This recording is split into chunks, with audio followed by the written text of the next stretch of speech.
मैं इसे super Saturday नहीं, एलिमिनेटर सैटरडे कहूंगा। सुपर सैटरडे तो मतलब होता है ना कि दो बड़े मैच हो। ये दो बड़े मैच हैं, कहां, सुबह न्यूजीलैंड और पाकिस्तान और शाम को ऑस्ट्रेलिया और इंग्लैंड, और इन दोनों मैचों पर वर्ल्ड कप टिका हुआ है। लेकिन इसे एलिमिनेटर सैटरडे मैं इसलिए कहूंगा क्योंकि अगर पाकिस्तान ये मैच हार जाता है तो वर्ल्ड कप से तकरीबन बाहर है। तकरीबन क्या, वो पूरी तरह से बाहर है। तो इस लिहाज से एलिमिनेटर सैटरडे है। और मैं बात पाकिस्तान वर्सेस न्यूजीलैंड मैच की कर रहा हूं। न्यूजीलैंड की दिक्कत यह है कि वो डिप किए, और जब आप डिप करते हैं तो फिर आपका मोमेंटम भी खो जाता है, आपका रिदम भी खो जाता है, और फिर सवाल आपके जहन में बढ़ जाते हैं, यार ये कैसे होगा, वो कैसे होगा। प्लस ये ना भूलें कि उनको एक बड़ा बदलाव करना पड़ा अपनी टीम में। मैट हेनरी, जिनका हैमस्ट्रिंग खिंच गया था, उन्हें काइल जेमिसन से रिप्लेस करना पड़ेगा। अब काइल जेमिसन बैंगलोर में खेलेंगे, जहां पर वो आईपीएल भी खेले हैं, तो शायद ये ना एक तरह से ब्लेसिंग इन डिस्गाइज हो सकती है न्यूजीलैंड के लिए। उनकी हाइट है, अगर वो गेंद ठीक ठाक डालेंगे, बैंगलोर में पिटाई तो होती है, लेकिन कभी कभी क्या होता है कि वो जो एक्स्ट्रा बाउंस उनका है वो बल्लेबाजों को परेशान कर सकता है। तो ये न्यूजीलैंड की दिक्कत है। केन विलियमसन पता नहीं खेल पाएंगे कि नहीं खेल पाएंगे। तो ये जब आपके इतने खिलाड़ी चोटिल होते हैं, आप फंस जाते हैं। प्लस जैसे मैंने कहा, जब आप हारना शुरू करते हैं, भले ही अपने से बड़ी टीमों से हारते हैं, तो भाई आपके सवाल बढ़ जाते हैं। दूसरी तरफ है पाकिस्तान। अब टेक्निकली पाकिस्तान जो है वो 5 जीत तक जा सकता है, आप भी जानते हैं। वो 3 मैच जीते हैं, लेकिन 3 मैच जीते हैं नेदरलैंड, श्रीलंका और बांग्लादेश से। लेकिन चूंकि वो पिछला मैच जीत के आ रहे हैं, और वो शायद उनकी टीम का ऐसा इतिहास भी रहा है जहां पर वो कई बार इस तरह की सिचुएशन से निकलकर सेमीफाइनल या फिर आगे चले जाते हैं, तो वो ये बिलीव कर रहे होंगे कि हम कर सकते हैं। अगर वो न्यूजीलैंड को हराएं, जो मुमकिन है, उसके बाद उनको आखिरी मैच में इंग्लैंड को हराना होगा, जो फिर से मुमकिन है। मुमकिन तो है, लेकिन पाकिस्तान की टीम का वो सेल्फ बिलीफ क्या है। मैंने मिकी आर्थर की ना आज भी प्रेस कॉन्फ्रेंस सुनी, और मिकी आर्थर बहानेबाजियां कर रहे हैं। मिकी आर्थर कभी कहते हैं यार दिल पाकिस्तान नहीं बजा। मिकी आर्थर कभी कहते हैं जी हमारे प्लेयर जो आए यहां पे खेलने के लिए, मतलब पाकिस्तान के प्लेयर आए, हम जी इंडिया में बहुत ज्यादा घूम नहीं पाए, हम तो ऐसा लगा कोविड जैसा है। भाई साहब, कोविड में ना आपके जब प्लेयर्स होते थे वो बबल में रहते थे, वो कमरे से बाहर नहीं निकल सकते थे।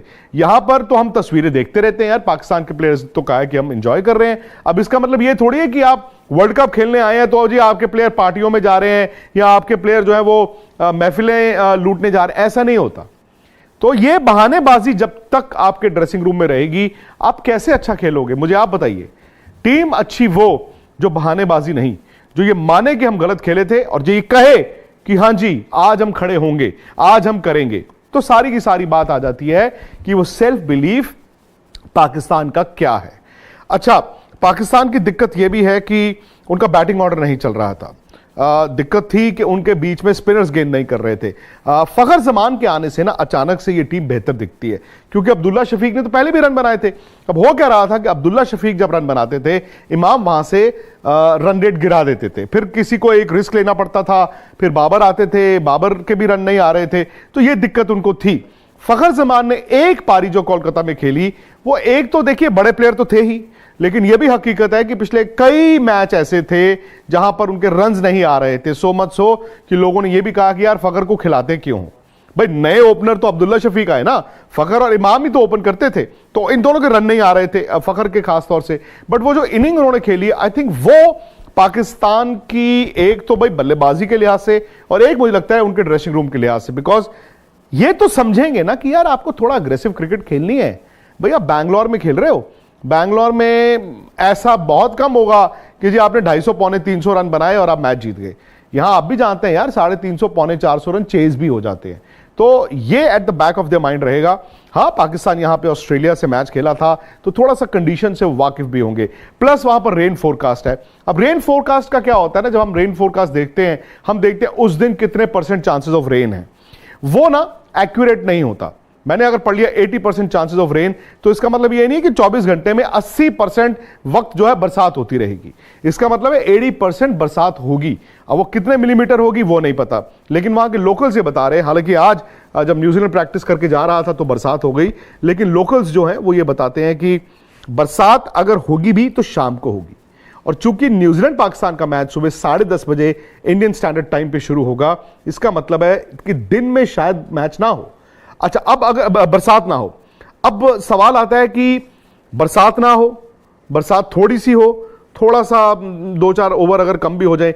एक होता है कि जी बरसात इतनी हुई कि जी ओवर्स घटने शुरू हुए, 30 over, 25 over, 20 over. I think वहां पर पाकिस्तान शायद सेंस करेगा, जितना मैच छोटा होगा पाकिस्तान उतना गेम में आएगा, क्योंकि जब छोटा मैच होता है ना तो न्यूजीलैंड पैनिक कर सकता है, वो पाकिस्तान को मौका दे सकता है। और तीसरा चौथा ये विकल्प है कि जी बरसात इतनी हो गई मैच ही धुल गया। आई थिंक वहां से तो पाकिस्तान फिर गुड नाइट है, उसके बाद पाकिस्तान जो है वो मतलब फॉर ऑल प्रैक्टिकल पर्पसेस बाहर हो जाएगा। तो ये इम्कानात है। ले दे के बात आ जाती है बाबर पे। फखर जमान ने जो करके दिखाया, क्या बाबर उसको मैच कर सकते हैं?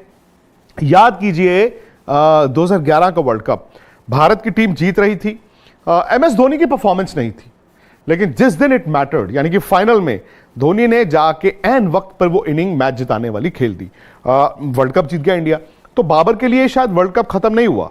अगर उनकी टीम हार जाती है, उनके रन नहीं आते, तो फिर तो वर्ल्ड कप खत्म है। लेकिन यह भी हो सकता है दोस्तों कि जब आपकी टीम अचानक से उठती है तो मैच आपको वही याद रहते हैं जब आप उठना शुरू करते हैं, जब आपके रन आने शुरू होते हैं, जैसे इंजमाम ने 92 में बनाए थे। तो बाबर के लिए भी मौका है। एक तो यह कि जब इस वर्ल्ड कप में वो आए, जिस रेपुटेशन के साथ आए, भाई वो रेपुटेशन के साथ उन्होंने जस्टिस नहीं किया है।